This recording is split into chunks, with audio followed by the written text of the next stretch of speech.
Yeah, I do remember that, actually. Oh, you do? Yeah, that was before, old age hit, so it's still, I haven't forgotten. I'm forgetting backwards, right? So, I'm going to read the poem that's in the book first. And, I'm one of those poets that's sometimes maybe a little beatish, but most of the time not a little beatish.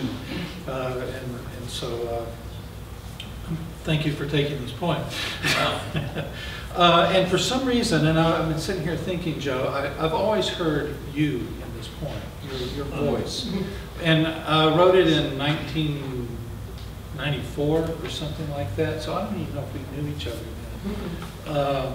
But so apocryphally, you've entered this poem, and it's titled 290 West, which is our road out, the road going out there toward Dallas.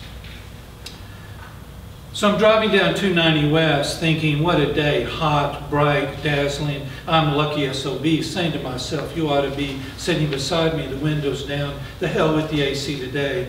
Imagining your beautiful eyes looking at me, little beads of sweat along the curving line of your gorgeous lips. Geez, you're hot, I'm hot, and I'm saying to myself, everybody's driving around, probably headed off to the pool or the movies, maybe the mall, just so it's cool and it's proper, and all I want to do is step on it, ease it into high, and take you with me down 290 West.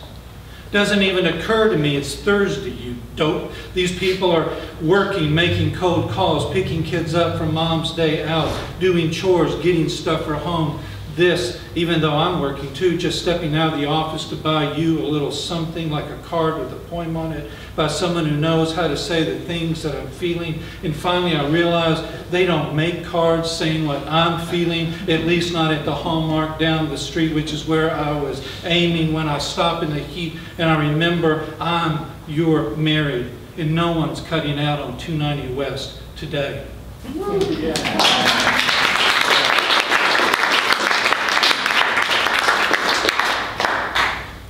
And this one is dates from 96 or so, 97, 98, when I was trying to expand my palette of what I wrote.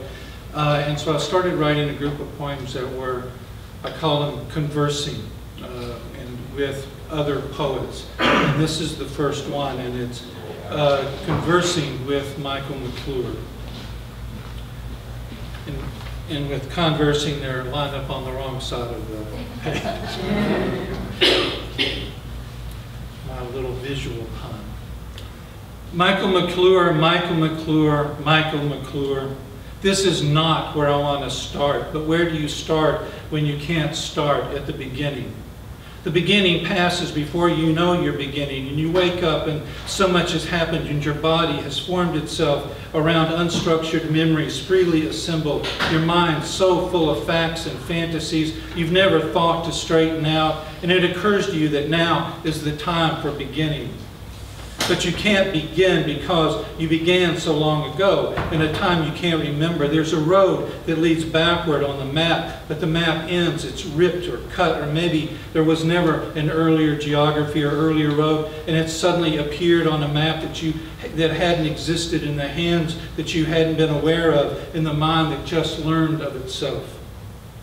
And you want to scream, I want to begin, and you can't because you're already in a boat on an ocean and there's no port, no harbor, no dock. You're afloat and you're free, and you're not free. You're imprisoned by your knowledge of your own unconsciousness, by your consciousness of your own ignorance.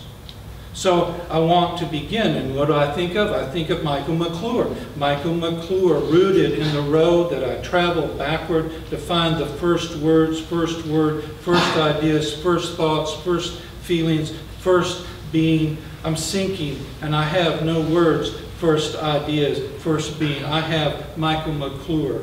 Michael McClure conversing, turning against, singing with. I want to begin, and I want to begin in the nonsense of the beginning, but how do I know what the beginning is? The beginning is the fantasy of the present. Dream! But I don't want this to be the beginning. I want the prison of my past to free myself from. I want the belief in the power of my want to be free. I do not want to be at the beginning with my want. I want to be at the beginning with no want. To be at the beginning before want.